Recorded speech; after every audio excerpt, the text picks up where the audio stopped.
Hi, everyone. My name is Anya Grushina, and I am Marketing and Technical Communications Lead at Imina Technologies. And today I'm interviewing Dr. Rajaprakash Ramachandramoorthy from Max Planck Institute of Iron Research.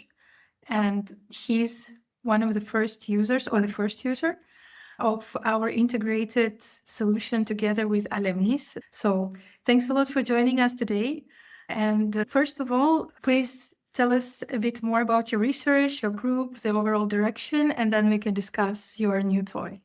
Thank you so much, Anya. This is a great opportunity for me to describe the amazing system that we have. First of all, just a very small correction. My institute is now being renamed. It is actually Max Planck Institute for Sustainable Materials. And my group is the Nanomechanical Instrumentation and Extreme Nanomechanics Group. We focus on in-situ micro and nanoscale mechanics, which is typically conducted inside electron microscope, either a scanning electron microscope or a transmission electron microscope. We do mechanical testing.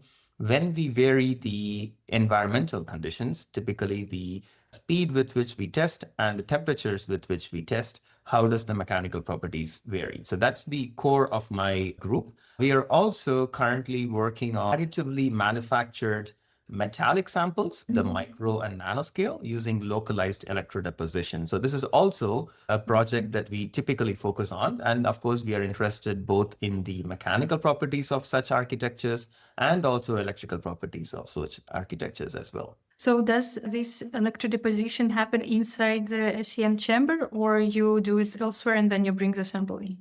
So this is actually a separate printing system from another company called Exodon in Switzerland that we have this printer from, which of course we are developing this printing technique along with them here in various projects that we have. So the printing process is done separately. And then we bring the sample into the SEM and then integrate it with the nanoprobing system and also the mechanical testing system in one, so that we can get the electrical properties as a function of the mechanical loading.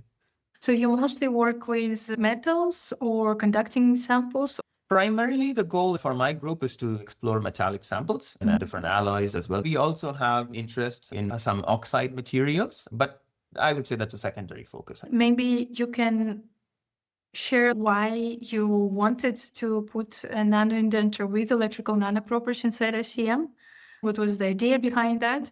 This was a wish list for several people in the material science community, where we want to have a stimuli of mechanics, but we also want to get how it affects the electrical properties of the system. So I wanted to put these two things together. And then this idea of putting the Imina nanoprober along with the Alemnis nanomechanical system inside the SEM was the perfect solution that I could see. One of the first reasons why I wanted this together was to assess the electrical resistivity of small scale samples, micro and nanoscale samples, as a function of mechanical loading. So that's one of the key motivations for this. And of course, the application perspective is more towards semiconducting companies and chips, and also for MEMS and NEMS technologies. These kind of measurements are critical right now, especially given that we want to go as small as possible and smaller as we go along in the years.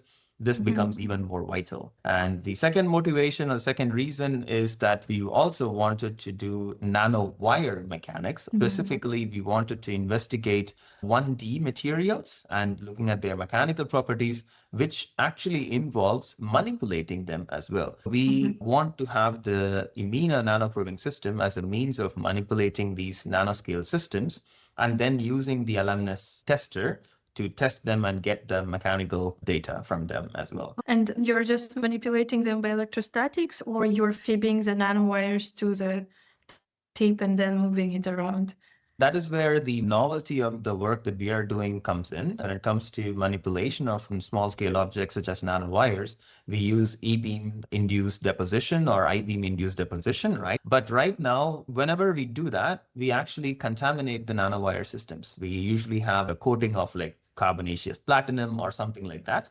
So instead, we are taking a slightly different approach, which Imina also helps us with, is to use what is known as an SEM glue, or essentially it's an electron beam sensitive glue.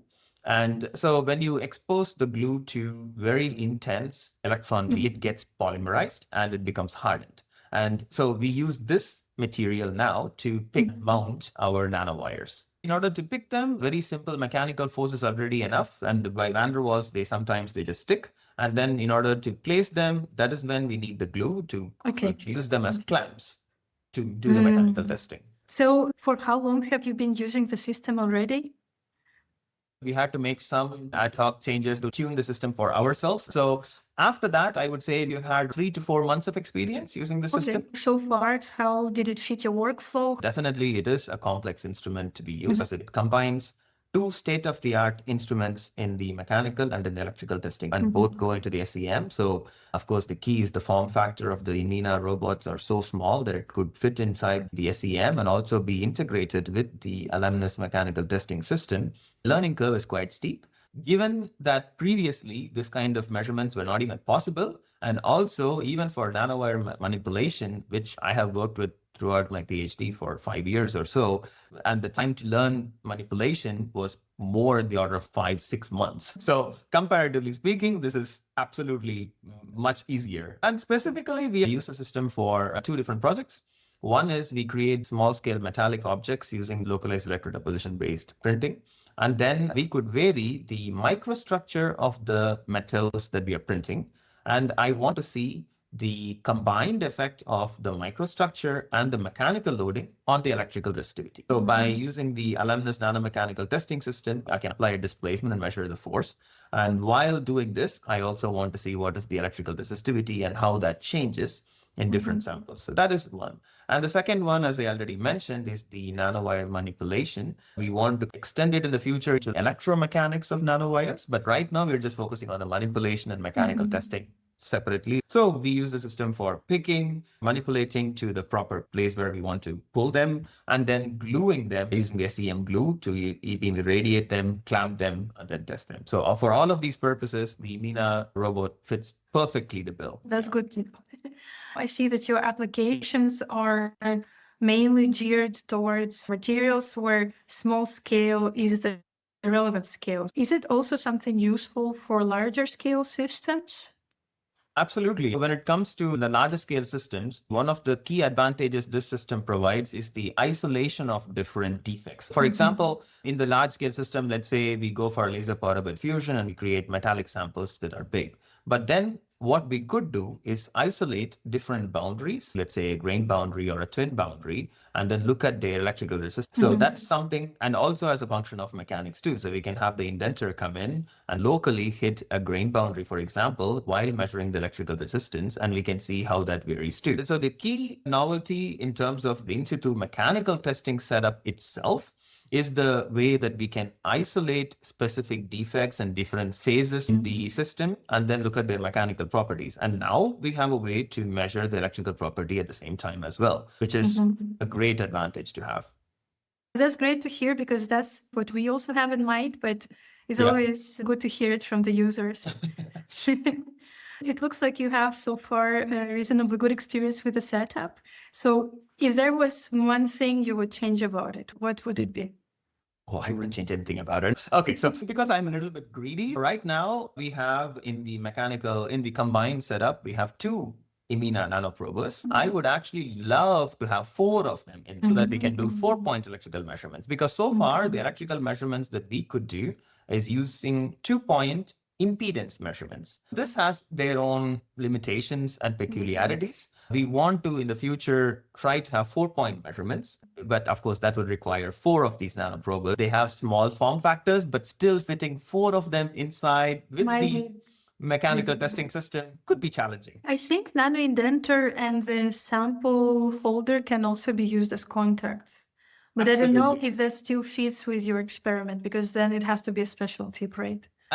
Given the low forces involved, I need to have very specialized load cells connected, which need to have an isolated trace that I can then use for the 4-point measurements. So that becomes more complex. It's possible, definitely. Of course, if I have 4 probes with me, then it gives me far more freedom to do mechanics and then in combination do a 4-point measurement. Did you get any interesting results that you can share? We are currently exploring the combined effect of microstructure and mechanical loading. We have some preliminary results coming up are by themselves interesting, but we are learning a lot about how to do these tests better as well. There is a postdoc and a PhD student using the system now. And they have been working quite hard to get systematic results from this. I have had equipment that I have used for both electrical measurements like this, like 4-point measurements separately, and also the nanomechanical testing setup in situ separately. Now it's a matter of putting them together. The students and the postdocs need to learn this as well. All right, Dr. Ramachandramoorthy, thank you very much for sharing your experience, and looking forward to learning about more results when they come.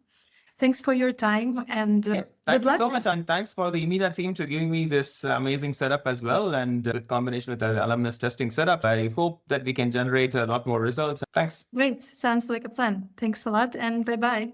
Bye.